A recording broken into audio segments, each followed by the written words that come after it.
E agora a gente vai falar sobre algumas atividades remuneradas à direção de veículo, ou seja, um motorista profissional. Veja na tela comigo. Aqui em cima, ó, o transporte coletivo. O que é transporte coletivo? É isso que está na ilustração aqui, ó. É o ônibus, né? Você está fazendo transporte urbano ou intermunicipal ou interestadual. Esses ônibus é transporte coletivo de pessoas, diferente de transporte individual. Percebam que aqui tem aquelas letrinhas que nós já vimos em aulas passadas, ó. EAR.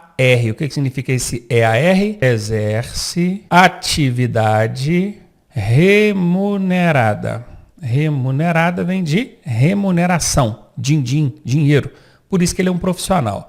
Toda vez que tiver esse EAR na carteira do condutor, você saiba que ele é um motorista profissional. Nesse caso aqui é um motorista profissional de transporte coletivo. Quais são os requisitos, as exigências para esse condutor? Está aqui na tela. Primeira exigência. Ele precisa ser habilitado na categoria D ou E. Pode ser que na prova caia D ou E, ou pode ser que caia assim, pelo menos na categoria D. Outro requisito, ele precisa ter 21 anos, até porque a gente já aprendeu que carteira D ou E só consegue tirar quando faz 21 anos de idade. Ele precisa de um curso específico para transporte coletivo. Esse curso tem uma carga horária de 50 horas aulas e ele não deve ser confundido com o curso que a gente faz para tirar carteira, aquele curso 45 horas lá na autoescola. Não é esse, esse aqui é outro curso, é um curso específico para esse tipo de atividade. Outro requisito que ele precisa preencher é não ter cometido mais de uma infração gravíssima nos últimos 12 meses. Nós já até tropeçamos isso em algum lugar, né? Onde é que a gente viu esse lance aqui de mais de uma gravíssima, hein? Foi lá naquela parte onde a gente fala de mudança de categoria, né? Até que para adicionar uma categoria, que é A e B, não pode ter nenhuma grave nem gravíssima, nem ser reincidente em média. Agora, para mudar de categoria, a regra é essa aqui, não pode ter mais de uma infração gravíssima. Para exercer atividade remunerada no transporte coletivo, tem isso também, que é o mais de uma gravíssima. Então o Detran vai puxar lá e vai olhar. Se ele tiver uma infração gravíssima lá, não tem problema, ele ainda está apto a exercer essa atividade remunerada dirigindo o transporte coletivo. Agora, se tiver mais de uma gravíssima, não pode, tem que esperar essas infrações saírem do prontuário, limparem o prontuário dele para ele poder, então, exercer essa atividade. Ele também não pode estar sob efeito de suspensão ou cassação da CNH. Claro, né, gente? Se a carteira dele está suspensa ou ela foi cassada, ele perdeu definitivamente, como é que ele vai trabalhar dirigindo um ônibus? Não tem como, né? O outro tipo de EAR que a gente vai ver agora é o de transporte escolar. Não confunda coletivo, que é ônibus, com escolar. É outra coisa. Aqui nós temos requisitos para o condutor e logo abaixo a gente vai ter os requisitos para o veículo também, porque o veículo de transporte escolar ele também precisa preencher algumas exigências. Vamos ver quais são as exigências para o EAR, que é o Exerce Atividade Remunerada. Primeira exigência, carteiras D ou E, ou seja, bateu direitinho do mesmo jeito que para transporte coletivo. Transporte coletivo também é D ou E, não é? Ele também precisa ter 21 anos, óbvio, que ele nem consegue tirar essa D ou E com menos de 21 anos. Curso de transporte escolar. Se vocês voltarem o vídeo aqui um pouquinho, vocês vão perceber que no slide anterior do transporte coletivo também tinha esse curso especializado. Só que lá era de transporte coletivo de passageiros. Aqui é de transporte escolar. Qual é a carga horária? É a mesma carga horária, 50 horas aulas. Isso é um curso especializado, específico para esse tipo de atividade. Ele é feito fora da autoescola. Também não pode ter cometido mais de uma infração gravíssima nos últimos 12 meses e, da mesma forma, não pode estar sob efeito de suspensão ou cassação da CNH. E o veículo, hein? Quais são as exigências para um veículo de transporte escolar? Primeira exigência, faixa amarela de 40 centímetros de largura. Está visível aqui para você, não é? Olha a faixa amarela aqui, ó. Aqui em cima até aqui embaixo a gente mede a largura. Bom, na minha opinião, isso aqui seria a altura, né? Mas a legislação de trânsito entende como largura. Então vamos deixar assim, né, gente? Isso aqui, essa medição aqui, de cima aqui até aqui embaixo dessa faixa, eles entendem como largura e dizem que essa faixa precisa ter pelo menos 40 centímetros. Essa é a primeira coisa que você precisa saber. Dentro dessa faixa tem que estar escrito escolar, do jeito que está aqui. A faixa tem que ser amarela, tá, gente? Do jeitinho que está aqui, escrito escolar. Pode acontecer de ter um veículo escolar, um ônibus, uma van, que ela é da cor amarela. Aí imagina o que ia acontecer. A gente ia colocar uma faixa amarela em cima da pintura que é amarela, a faixa não ia aparecer, né? Então, quando isso acontecer, é permitido inverter as cores aqui dessa faixa. Em vez de colocar a faixa amarela e o escolar em preto, eles vão fazer o contrário. Eles vão colocar a faixa preta e o escolar em amarelo. Por isso que algumas vezes é possível de você ver o veículo de transporte escolar com essas cores invertidas. Mas o padrão é faixa amarela e o escolar escrito na cor preta. Outra coisa que eu quero que vocês prestem atenção. Não confundam essa faixa amarela do escolar com a faixa amarela do veículo de autoescola. O veículo da autoescola também precisa de uma faixa amarela. Só que o veículo da autoescola, a faixa dele tem 20 centímetros. A do escolar são 40 centímetros. Não confunda isso, pergunta em prova, tá? Além de, é claro, no escolar, dentro da faixa amarela vai estar escrito escolar, claro.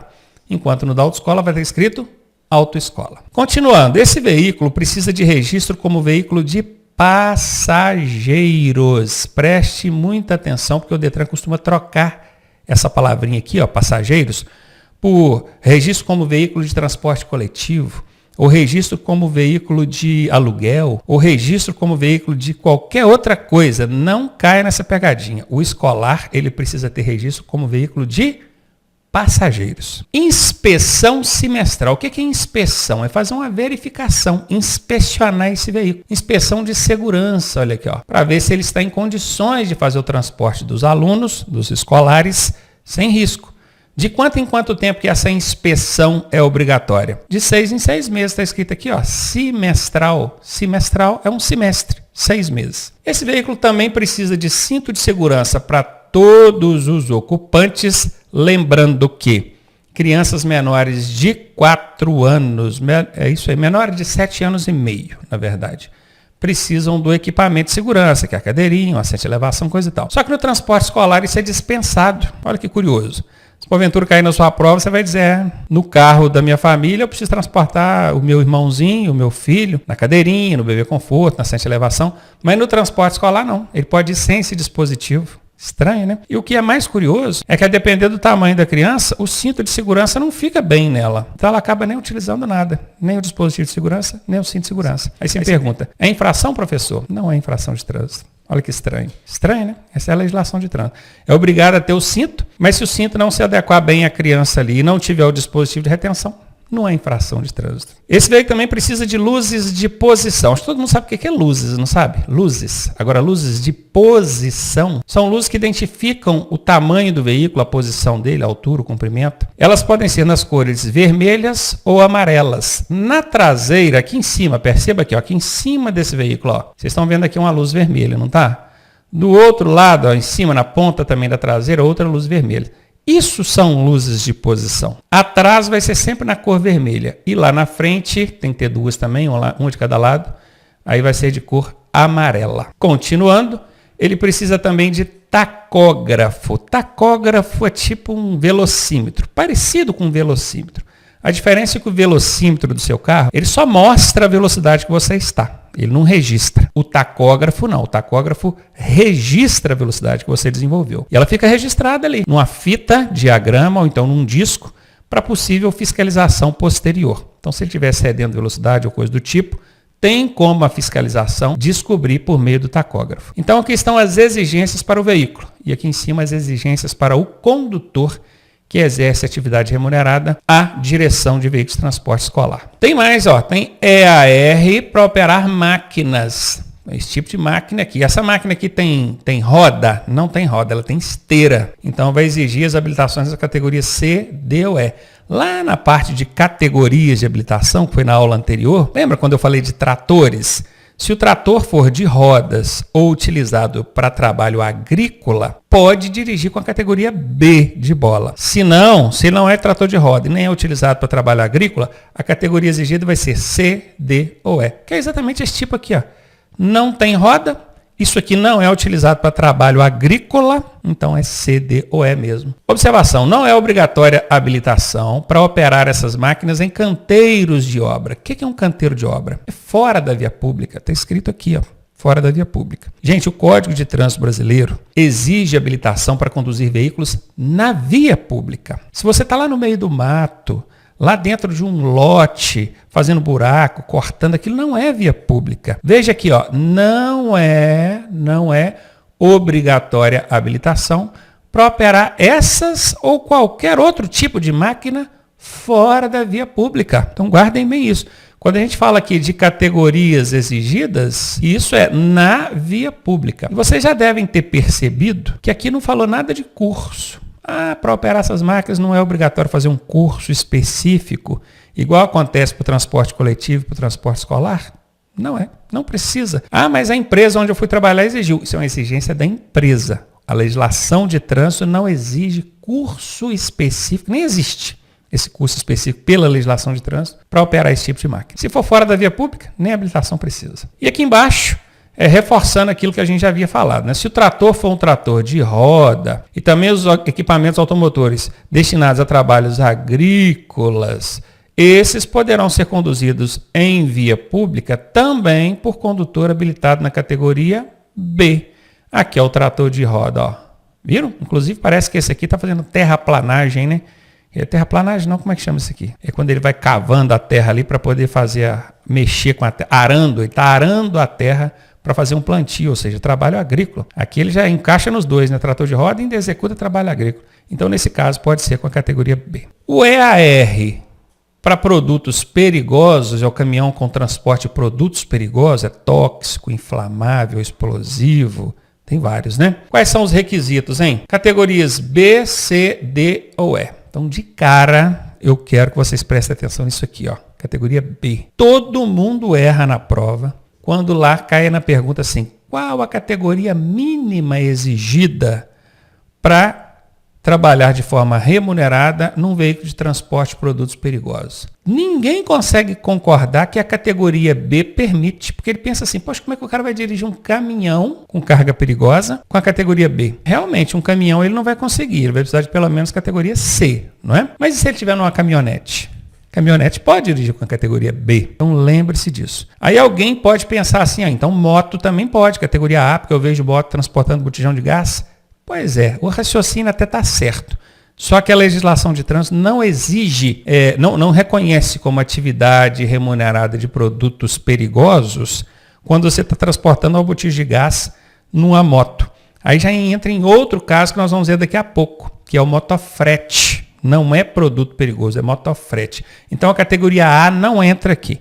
Produtos perigosos realmente é B, C, D ou E. Anote isso, porque eu sei que você vai esquecer e na hora da prova vai errar. Continuando, ele precisa de 21 anos, óbvio. Ele precisa do curso específico de produtos perigosos. Qual que é a carga horária desses cursos específicos? Nós já vimos aí nos slides anteriores. 50 horas aulas. E também não pode ter cometido mais de uma infração gravíssima nos últimos 12 meses, a regra é a mesma. Também não pode estar sob efeito de suspensão ou cassação da CNH. Presta atenção nisso aqui, ó. Lembre-se, para fazer o curso especializado e conduzir veículos com produtos perigosos, a partir da categoria B já é possível, tá? Se você é instrutor de trânsito, quer consultar a fonte, está aqui, ó, resolução 789 do CONTRAN, anexo 2, item 6.3.2. Isso é para quem é instrutor. Se você é apenas aluno, precisa saber apenas a informação para responder a prova, não precisa se preocupar com essa referência aqui, não. Exerce atividade remunerada, agora transportando carga indivisível, aquela carga que não tem como ser fracionada. Imagina esse iate aqui.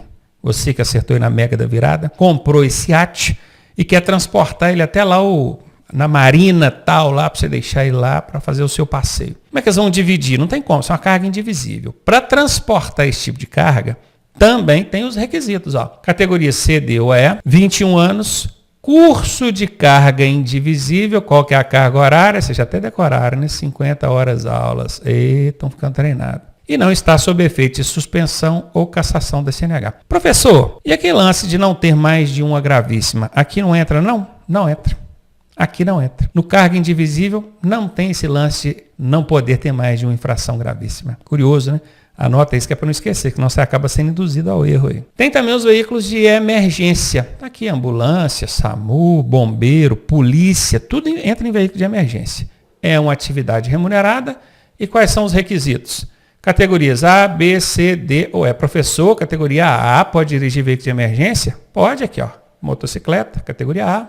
21 anos, curso de emergência, que vocês já estão careca de saber que esses cursos especializados são 50 horas aulas. Cuidado para não confundir isso com o curso da autoescola, hein, gente? O curso teórico para tirar carteira é 45 horas aulas. Não pode ter cometido mais de uma gravíssima nos últimos 12 meses e também não pode estar sob efeito de suspensão ou cassação da CNH. Ou seja, é a mesma regra que para todos os outros que nós vimos para trás. Só o de cargas indivisível mesmo, aquele do iate, que não tem esse lance aqui, né, do mais de uma gravíssima. Tiraram só daquele, não sei porquê, é a legislação de trânsito brasileira. Continuando, agora sim, a gente chegou naquele cara que entrega a botija de gás. Ele não entra como transporte de produtos perigosos, ele entra como motofrete. Tem o motofrete, que é para transportar carga, e tem o mototáxi, que é para transportar gente. Tanto um quanto o outro exerce atividade remunerada. Quais são os requisitos para o condutor desse motofrete ou mototáxi? Vamos ver? Ele precisa ter categoria A, claro, né? Motocicleta categoria A. Há pelo menos 2 anos. Então quer dizer que você tirou a sua permissão para dirigir agora, não tem como trabalhar de motofrete e mototáxi ainda não. Tem que esperar a permissão vencer, aí dali 1 ano, né? Você troca ela na definitiva e ainda tem que ficar mais 1 ano para então ter acumulado os 2 anos e poder fazer o curso específico, que tem que ter 21 anos, e tem que ter o curso específico para motofrete e mototáxi. Qual que é a carga horária do curso aqui? Já sabem, né? Não sabem. Agora eu peguei vocês. O motofrete e o mototáxi, o curso, ele tem uma carga horária menor, são 30 horas aulas. Beleza? Vai perguntar isso em prova, professor? Muito pouco provavelmente. Mas pode acontecer. Então vamos ficar ligados, né? Não pode estar sob efeito de suspensão ou cassação da CNH. Perceba que aqui no motofrete e mototáxi também não tem aquele negócio de mais de uma infração gravíssima que acontecem nas outras atividades remuneradas. E a moto? Em que essa moto precisa? Autorização do Detran. Detran é o órgão executivo de trânsito do Estado. Ela precisa ter na documentação dela que essa motocicleta é utilizada para finalidade de motofrete ou mototáxi. Inclusive a placa virá como placa de aluguel, né, que é para transporte de pessoas ou bens. Ele precisa de registro como veículo de aluguel, por isso que a placa dele vem como de aluguel. Daqui a pouco a gente vai ver sobre essas cores de placas de identificação de veículo, tá? Calma que a gente chega lá. Ele precisa ser equipado com um mata-cachorro, que na verdade é só um nome popular, né? Claro que o objetivo do equipamento não é matar cachorro, né? Coitado do bichinho, é proteger. Tá vendo esse negócio azul aqui, ó? Aqui, ó, na frente das pernas aqui do motorista? Pois é, isso aqui poderia ser chamado de quebra-mato, né? Igual é na caminhonete, essas coisas.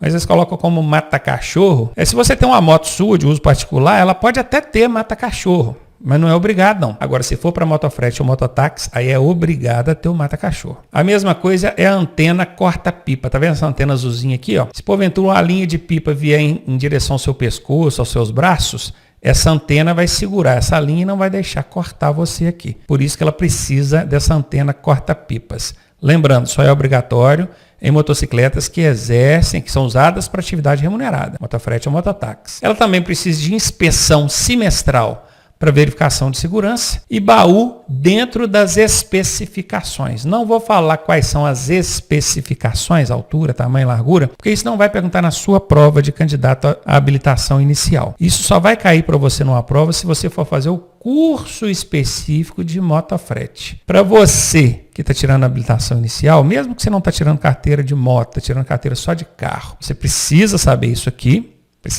pode perguntar na sua prova, provavelmente vai perguntar, mas não precisa ficar sabendo de detalhes, igual tamanho, dimensões, especificações de baú, não. Basta que você saiba que precisa do baú. Então, precisa do baú, precisa da inspeção, precisa da antena corta-pipa, precisa do mata-cachorro, tem que ser registrado como veículo de aluguel e precisa de autorização do Detran. Continuando, agora que a gente passou por todas as etapas ali de quem exerce atividade remunerada, a gente vai entrar agora nos necessidades especiais. Tá vendo essa sigla aqui, ó? PCD?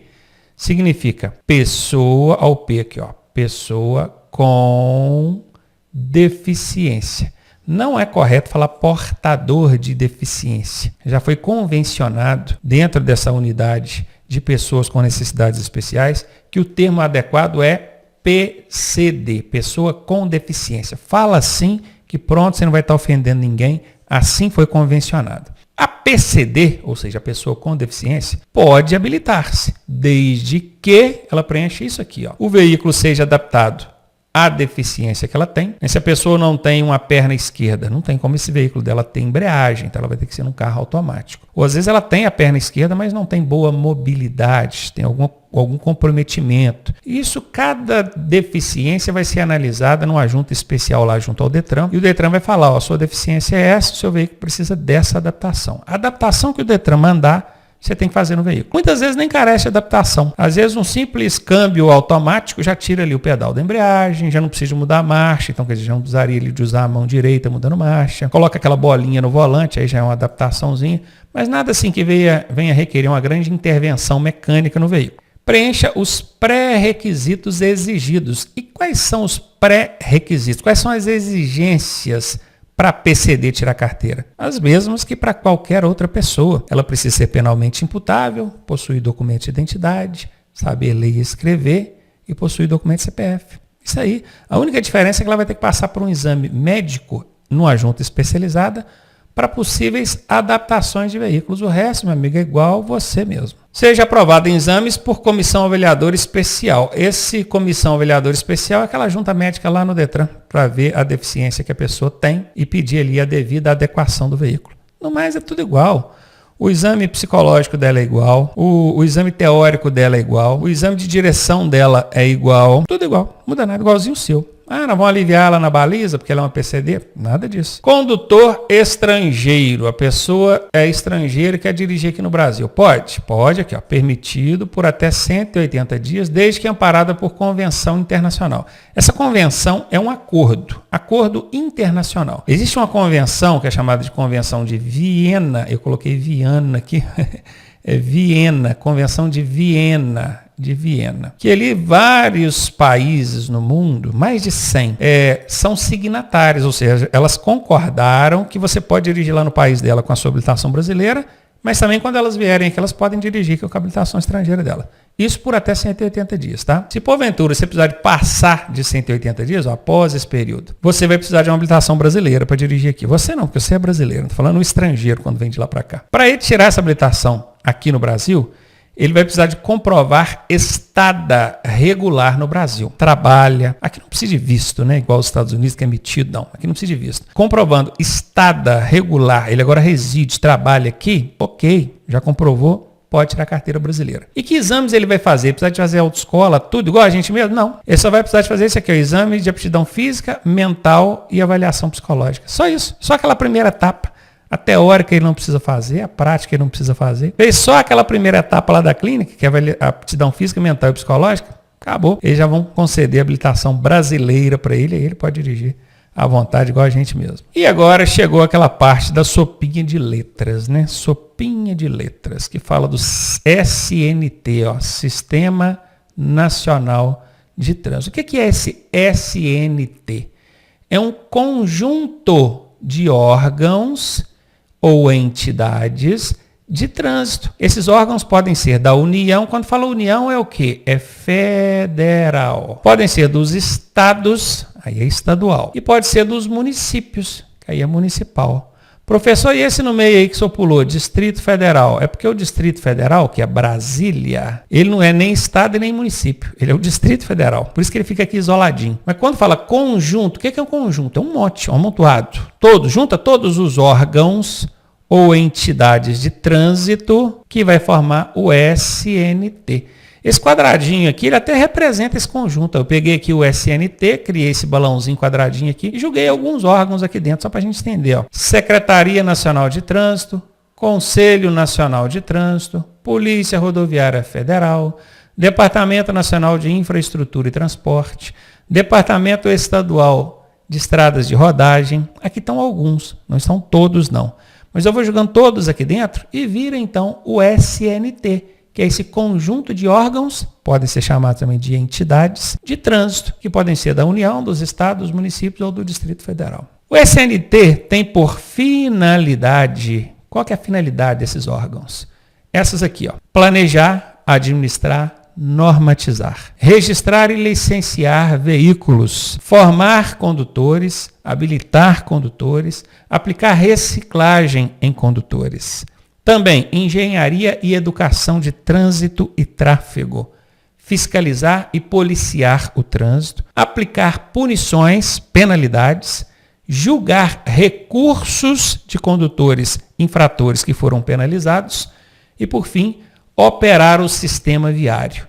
Isso aqui, de forma resumida, é importante que você tente memorizar algumas dessas finalidades, desses objetivos, mas sem a preocupação de tentar decorar isso tudo. Veja umas 2, 3 vezes, só para entrar na sua cabeça lá, encaixar mais ou menos o que esses órgãos fazem e pronto. Agora vamos cair naquela tabela maravilhosa que todo mundo se escabela, ou se escabela, como é que fala? Quando chega, né? Que é conhecer todos esses órgãos. A gente vai começar aqui por cima, tá vendo o Ministério da Infraestrutura aqui? Esse cara aqui é o coordenador máximo de todo o Sistema Nacional de Trânsito, de todos os órgãos de trânsito. Perguntou na sua prova, qual é o órgão coordenador máximo de todo o Sistema Nacional de Trânsito? É o Ministério da Infraestrutura. Abaixo dele, a gente vai ter órgãos normativos, que são os que criam as normas. A gente vai ter órgãos executivos que não criam normas, mas faz com que essas normas sejam cumpridas. A gente vai ter órgãos executivos rodoviários, que são aqueles que cuidam das rodovias, federais, estaduais e municipais. A gente vai ter órgãos fiscalizadores, que são aqueles que fiscalizam as rodovias. E, por fim, a gente vai ter órgãos recursais, que são aqueles que julgam recursos interpostos por condutores infratores. Cada um desses órgãos, ele pode ser federal, estadual ou municipal, ou até do Distrito Federal, conforme a gente viu no slide anterior. Vamos conhecer esses órgãos? Bora lá. O órgão normativo, que é aquele que cria norma federal, é o CONTRAN. Desmembrando aqui, ó, Conselho Nacional de Trânsito. Prestem muita atenção nessa letra N, que aparece no meio. CO já vai lembrar vocês de conselho. CO, conselho. TRAN é de trânsito. E o N? O N vai te ajudar a lembrar se é nacional, municipal ou estadual. Claro que sendo nacional vai ser a letra N. Se for estadual, vai ser a letra E, ou então não vai ter nem ter o N. E se for municipal, vai ter a letra M. Essa é mais ou menos a lógica para a gente entender. O Conselho Nacional de Trânsito, ele é o que estabelece as resoluções, as normas. É ele que cria o Código de Trânsito Brasileiro? Não. Código de Trânsito Brasileiro é lei. Quem cria a lei são os nossos parlamentares, deputados, senadores e presidente da República. Norma é um pouco abaixo. Resoluções do CONTRAN estão um pouco abaixo da norma. Por exemplo, o Código de Trânsito Brasileiro fala que para tirar a carteira de habilitação, a gente precisa passar por um processo. Tem que matricular aí. Só que o código não fala. Como é que é esse processo? O que o código faz? Ele joga a responsabilidade para o CONTRAN, que é o órgão normativo. Ô CONTRAN, explica para o pessoal aí como é que tem que tirar essa carteira de habilitação. Aí eles vão e criam uma resolução, que existe, não há necessidade de vocês saberem o número dessa resolução. E nessa resolução tem tudo explicadinho. Ó, você tem que primeiro passar na primeira etapa lá, que é o exame médico e o psicológico. Depois tem que fazer as aulas teóricas na autoescola, depois tem que fazer o exame teórico, que vai ter tantas questões. É o CONTRAN, por meio de resolução, que é uma norma complementar, que está abaixo da lei, está abaixo do código, que vai definir isso. Beleza, existe esse órgão também em âmbito estadual? Existe. Conselho Estadual de Trânsito. Viu o Ezinho? Ó, é de estadual. N de nacional. Como o Distrito Federal não é um estado, houve a necessidade de criar um conselho exclusivo para ele. Ó, Conselho de Trânsito do Distrito Federal. DI é distrito, FE federal. Quem é o Distrito Federal? Brasília. E no âmbito municipal não existe órgão normativo. Existe no âmbito federal e no âmbito estadual. Normativo, que estabelece norma complementar a lei, está abaixo do Código de Trânsito Brasileiro. Vamos agora falar dos executivos. O maior órgão executivo, esse aqui não cria norma não, tá gente? O maior órgão executivo do Brasil é a Secretaria Nacional de Trânsito. Olha o N aqui de novo de nacional. Secretaria Nacional de Trânsito. No estado é o Detran. Eita, esse aí todo mundo conhece, né? Finalmente chegou num que você conhece, né? Até agora você não conhecia nenhum, era tudo novidade aqui. Agora chegou num que você conhece, é o Detran. Realmente, o Detran, todo mundo fala que é o Detran. Às vezes o cara nem está indo no Detran, mas como ele ouve todo mundo falar de Detran, só estou indo lá no Detran, porque ele só conhece Detran. Agora vocês estão vendo que tem muito mais do que Detran, né? O Detran é o Departamento Estadual de Trânsito. Ele cria norma? Não, os que criam norma são esses que estão na linha verdinha aqui, ó. Os que estão na linha amarela não criam norma nenhuma. Eles só fazem com que as normas sejam cumpridas. O CONTRAN aqui, ó, criou uma norma dizendo como é que deve ser o seu processo de habilitação. Sabe quem é que faz esse processo de habilitação ser executado direitinho do jeito que o CONTRAN mandou? Esse bacana aqui, ó, o Detran. É por isso que o seu contato é todo com o Detran. Você vai no Detran e o Detran fala, ó, você tem que cumprir esse passo a passo. Você questionar, fala assim, mas por quê? É porque o CONTRAN mandou, ó.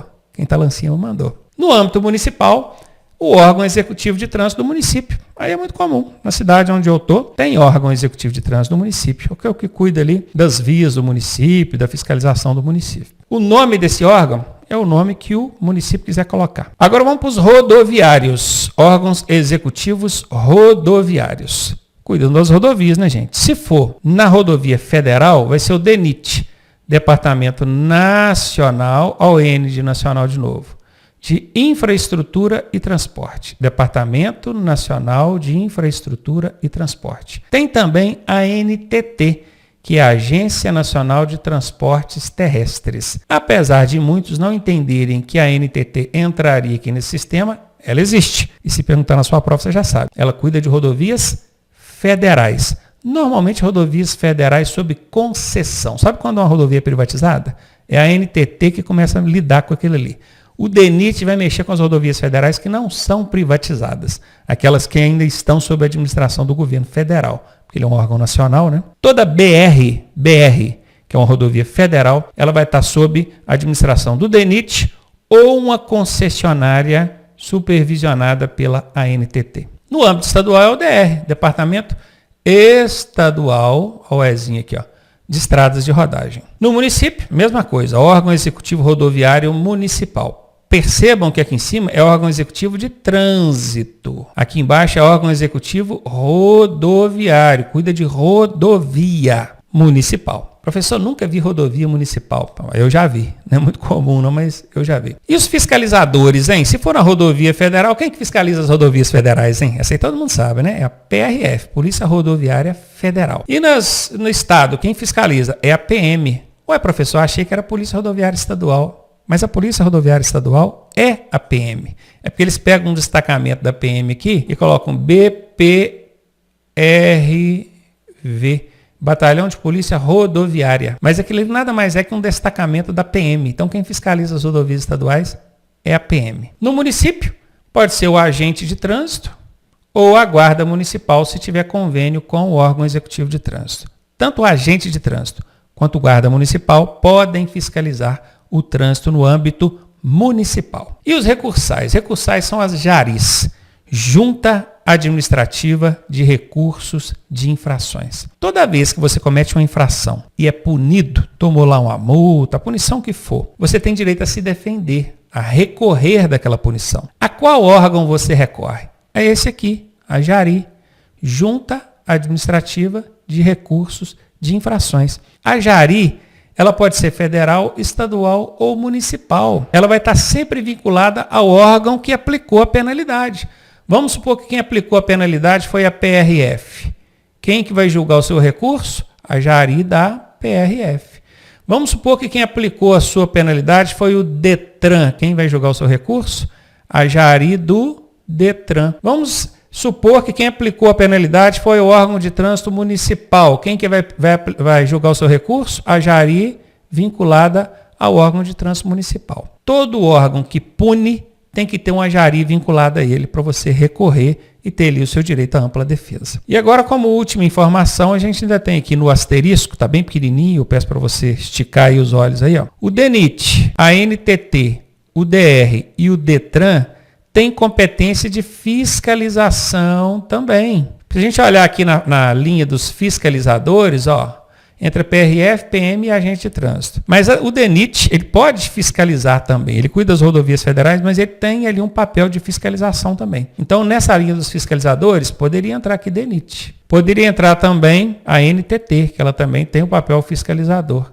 Que é o que está na linha de cima, né? Esses dois aqui também podem entrar na linha do fiscalizador. O DETRAN, que cá em cima está como executivo de trânsito, ele também pode fiscalizar. Então o DETRAN também pode vir para aqui, ó, DETRAN. Ele pode ocupar também esse espaço aqui, além daquele lá de cima. E o DR também, o DR, esse aqui, ó, ele também pode ocupar o papel de fiscalizador. O que mais que a gente tem aqui? O CETRAN e o CONTRANDIF, cadê o CETRAN? CETRAN é o Conselho Estadual de Trânsito. E o CONTRANDIF é o Conselho de Trânsito do Distrito Federal. Esses dois aqui tem função de julgador também. Ora, nós aprendemos agora que quem julga são as jaris. Só que o CETRAN e o CONTRANDIF também têm a função de julgador.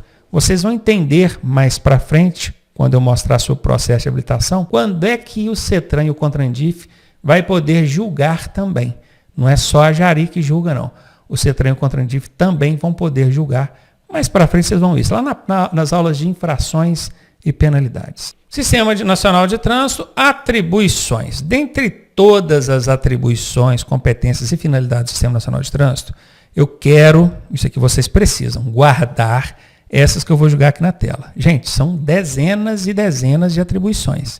Eu não quero que vocês decorem todas, nem precisa. Mas essas aqui eu peço uma atenção especial, porque é comum de se perguntar em prova e se perguntar, você vai saber responder. O CONTRAN, que é o Conselho Nacional de Trânsito, o órgão máximo normativo, é ele que estabelece as normas por meio das resoluções. Eu expliquei isso no slide anterior. Guarde que isso é a competência do CONTRAN. Ele também coordena o Sistema Nacional de Trânsito. Mas ele é um coordenador, mas não é o coordenador máximo, porque nós vimos no slide anterior que o coordenador máximo, cadê ele? É o Ministério da Infraestrutura, tá?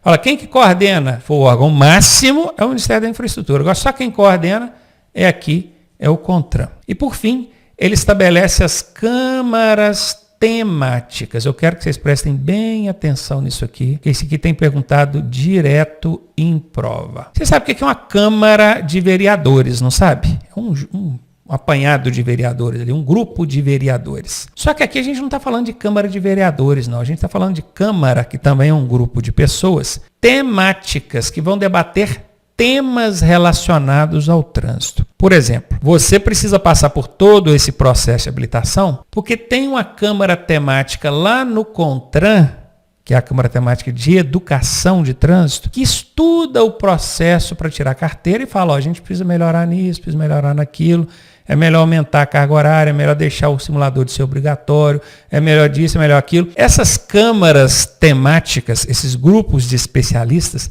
estudam isso, assuntos relacionados ao trânsito. E onde é que essas câmaras temáticas estão? Lá no CONTRAN. Ó. Então pergunta na sua prova, meu amigo, quem é que cria e coordena as câmaras temáticas? É o CONTRAN, porque é por meio dessas câmaras temáticas que o CONTRAN vai ter as ideias para criar as resoluções, as normas que ficam abaixo da lei. A SENATRAN, que é a Secretaria Nacional de Trânsito, tem várias atribuições, mas dentre essas várias, vocês vão guardar pelo menos essa aqui. Ó. É ela que registra a sua CNH por meio do Registro Nacional de Carteiras de Habilitação e é a SENATRAN também que registra todos os veículos por meio do Registro Nacional de Veículos Automotores. Professor, mas eu fiquei sabendo que quando eu vou registrar e emplacar um veículo, eu vou lá no DETRAN. Sim, o DETRAN, que é o órgão estadual, ele que faz o mão na massa ali, né? Mas o registro em si, ele é um registro nacional, ó, registro nacional. Olha o NA de nacional. Então não tem como órgão estadual, o DETRAN, cuidar de um banco de dados de registro nacional. Quem faz isso é um órgão nacional, Secretaria Nacional de Trânsito. O DETRAN só põe a mão na massa, mas quem realmente cuida desse registro é a Secretaria Nacional. Se é um registro nacional, gente, só pode ser de competência de um órgão nacional. Guardem isso pergunta em prova. Professor, e o registro de veículos? Ele é nacional também, não é aqui, ó, registro nacional. Então só pode ser um órgão nacional, no caso, a Secretaria Nacional de Trânsito. O Detran tem várias competências, dentre elas a gente vai destacar aqui a formação de condutores. É lá no Detran que você cuida de todo o passo a passo. Lá no Detran, ele que vai falar, ó, vai na clínica tal, quem tem os examinadores para te avaliar, tudo é o Detran. E ele também vai expedir, vai te entregar a sua licença de aprendizagem, que é para você treinar as aulas de direção. Depois que você se habilitar, ele vai entregar a sua PPD, depois entregar a sua CNH e também o registro de veículo, ó, certificado de registro e licenciamento eletrônico do veículo. Antigamente a gente ia lá no Detran e pegava mesmo aquele documento verdinho. Hoje em dia não tem isso mais. A gente imprime em casa. Entra no site do Detran, imprime o documento e pronto. Mas tudo é o Detran que faz. E a Jari, já falamos, ela só tem uma finalidade, julgar recursos de infrações. Foi multado? Recorre a Jari, que ela cuida disso. Guarde isso que está aqui na tela e pronto, já vai ser suficiente para você responder aí praticamente todas as perguntas que vierem cair sobre o Sistema Nacional de Trânsito.